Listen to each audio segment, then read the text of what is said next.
പഴുത്ത 2 നേന്ത്രപ്പഴം ഉപയോഗിച്ചുകൊണ്ട് നമുക്ക് ദാ ഇതുപോലുള്ള ഒരു പഴംനുറുക്ക് റെഡിയാക്കി നോക്കാവേ. നല്ല അടിപൊളി ടേസ്റ്റില് ഒരുപാട് ചേരുവകളുടെ ഒന്നും ആവശ്യമില്ലാതെ സിമ്പിളായിട്ട് റെഡിയാക്കി എടുക്കാവുന്നതേ ഉള്ളൂ.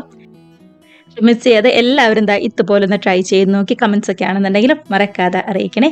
കണ്ടു നോക്കിയാലോ എങ്ങനെ നമ്മുടെ അടിപൊളി ടേസ്റ്റിലുള്ള പഴംനുറുക്ക് റെഡിയാക്കി എടുക്കുന്നതെന്ന്. അപ്പൊ നമുക്ക് വേണ്ടത് ദാ നന്നായിട്ട് പഴുത്ത നേന്ത്രപ്പഴമാണ്. ഒരുപാട് അങ്ങോട്ട് പഴുത്ത് ശരിക്കും തൊലിയൊന്നും കറുത്തുപോയ നേന്ത്രപ്പഴം എടുക്കരുത് കേട്ടോ. എന്നാൽ പച്ചപ്പഴം എടുക്കരുത്. ദാ ഈ ഒരു പരുവത്തിലുള്ള പഴം വേണം എടുക്കാനായിട്ട്.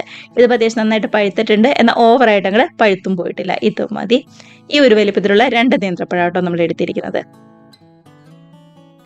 ദാ ഇതുപോലെ ചെറുതായിട്ട് ഒന്നുകൂടെ കട്ട് ചെയ്ത് എടുത്തിട്ടുണ്ട്. തീരെ തിന്നായിട്ട് കനം കുറച്ചിട്ടല്ല കട്ട് ചെയ്തത്. ഈ ഒരു വലിപ്പത്തിൽ ചെറിയൊരു കനത്തിൽ വേണം കട്ട് ചെയ്തെടുക്കാനായിട്ട്. അപ്പോൾ ഇനിയിപ്പോൾ നമുക്ക് ഒന്ന് റെഡിയാക്കി എടുക്കാം.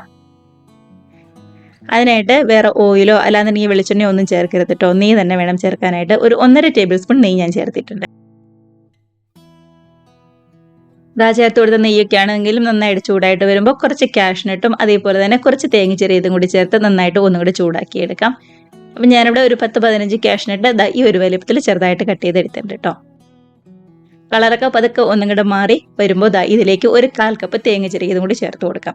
നമ്മൾ എടുക്കുന്ന പഴത്തിനനുസരിച്ച് വേണം തേങ്ങയൊക്കെ ചേർത്ത് കൊടുക്കാനായിട്ട്. ഞാനിവിടെ 2 നേന്ത്രപ്പഴം എടുത്തപ്പോൾ ഒരു 1/4 കപ്പ് മാത്രമേ തേങ്ങ ചെറിയത് ചേർത്തിട്ടുള്ളൂ.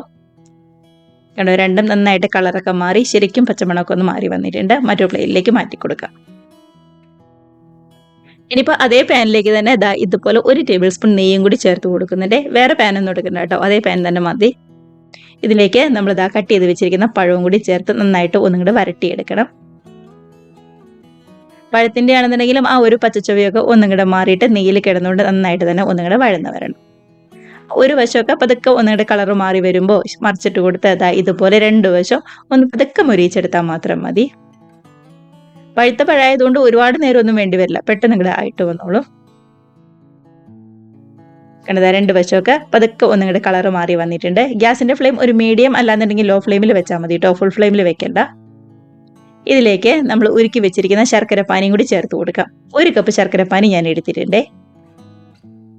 ഇനി ഇതിലേക്ക് നല്ല ടേസ്റ്റിന് വേണ്ടി ഒരു 1/2 ടീസ്പൂൺ ഏലക്കപ്പൊടിയും കൂടി ചേർത്ത് നന്നായിട്ട് തന്നെ മിക്സ് ആക്കി ഇതുപോലെ ഒന്നുകൂടി തിളച്ച് പഴമൊക്കെ ആണെന്നുണ്ടെങ്കിലും നന്നായിട്ട് തന്നെ ഒന്നുകൂടി യോജിച്ച് വരണം.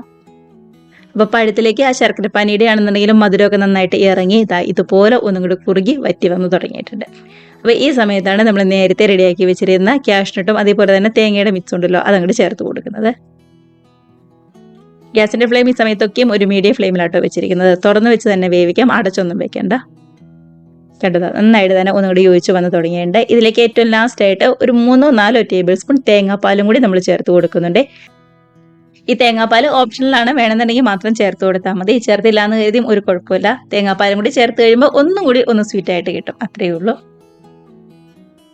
കണ്ടതാ തേങ്ങാപ്പാലും കൂടി ചേർത്ത് നന്നായിട്ട് തന്നെ ഒന്നും കൂടെ മിക്സ് ആക്കി ശരിക്കും ഒന്നും കൂടി തിളച്ച് കുറുകി വന്നതിന് ശേഷം നമുക്ക് ഗ്യാസ് അങ്ങ് ഓഫ് ചെയ്യാവുന്നതേ ഉള്ളൂ. കണ്ടോ, ഇതുപോലെ നന്നായിട്ട് തന്നെ ഒന്നുകൂടി യോജിച്ച് വന്നിട്ടുണ്ട്. അപ്പോൾ ഇത്രയേ ഉള്ളൂ നമ്മുടെ റെസിപ്പി എന്ന് പറയുന്നത്. ഇപ്പം ഇത് കാണുമ്പോൾ കുറച്ച് ലൂസ് പോലെ ഇരിക്കും, പക്ഷെ തണുത്ത് കഴിയുമ്പോൾ ഒന്നും കൂടി ഒന്ന് കട്ടിയായിട്ട് വന്നോളൂ കേട്ടോ. എല്ലാം കൂടി നന്നായിട്ടൊന്ന് യോജിച്ച് ശരിക്കും സെറ്റായിട്ട് വന്നോളൂ. കണ്ടതാ ഇതുപോലെ. അപ്പോൾ പഴത്തിലേക്കാണെന്നുണ്ടെങ്കിലും നമ്മുടെ തേങ്ങാപ്പാലും അതേപോലെ തന്നെ ശർക്കരപ്പാനിയും തേങ്ങയുടെ മിക്സും എല്ലാം കൂടി ചേർന്ന് നല്ല അടിപൊളിയായിട്ട് സ്വീറ്റായിട്ട് തന്നെ വന്നിട്ടുണ്ട്. മാത്രമല്ല പഴം എടുക്കുമ്പോൾ ഒരുപാട് അങ്ങോട്ട് പഴുത്ത പഴം തീരെ പച്ചപ്പഴം എടുക്കരുത്. അങ്ങനെയുള്ള 1-2 കാര്യങ്ങളൊക്കെ ഒന്ന് ശ്രദ്ധിച്ചാൽ മാത്രം മതിയാവും.